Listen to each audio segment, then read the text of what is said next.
Grabe mga kabatang helmet, pati pala si Kiko Pangilinan.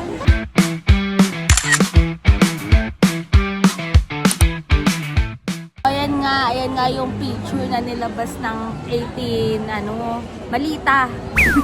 Malita Boys na pati daw si Sen Kiko nakatanggap ng 50 to 70M. Wow! Diyos ko yung picture, Diyos ko, kasama pa si Mega. Ano ba yan? Diyos ko, kasama pa yung mga Junakis. Ano ba naman yan? Itong mga 18 Malita Boys. Sa susunod naman, ganda-gandahan yung mga picture. Diyos ko, yung mukha nga ni Sen Kiko dun sa picture, parang nakadungaw lang. Oh.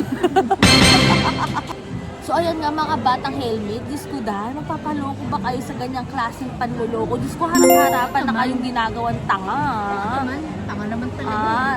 Gusto yung tanga-tanga, sige, go. Tanga.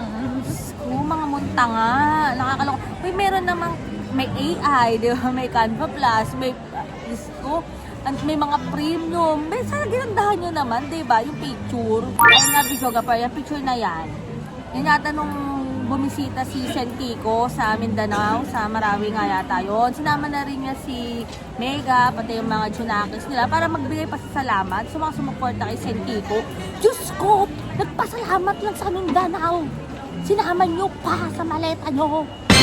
Malita nga, di ba? Ay, malita nga. Ito nga ang balita, Video Gopher. Ito yung balita sa Malita. Baleta. Maleta. Baleta. Eto nga, kasi nga, maugong na parang si Sen Kiko yata ang hawak ng Blue Ribbon.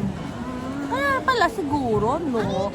Di umano, ha? Di umano. Kaya sinama ang pangalan sa Malita. So ayan, mga batang helmet, comment yun ako ang masasabi nyo dyan. Ang masasabi ko lang, mga muntanga kayo. Pwede ba? Itigil. Ay, ito lang yung tanong ko, Bichoga Per. Magkano yung budget dyan sa press briefing na? Hindi yan hearing eh.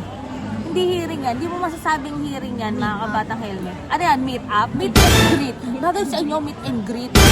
Ang tanong, magkano ba ang budget or ang funds nyo dyan sa meet and greet na yan sa mga 18 Malita Boys? Diyos ko, kung yan lang i-meet and greet, kung matutulog na lang ako. Sa mga hindi pa nakasubscribe sa amin, i-click nyo na yung subscribe button at ang like at i-share nyo na rin at mag-comment na rin kayo. Welcome din ang mga basher, di ba? Ang kaya, munta nga kayo. Malita. Basta i-comment nyo na ako ng masasabi nyo mga bata helmet. Basta ito lang, mga muntanga kayo. Tigil-tigilan nyo na, mga muntanga talaga kayo.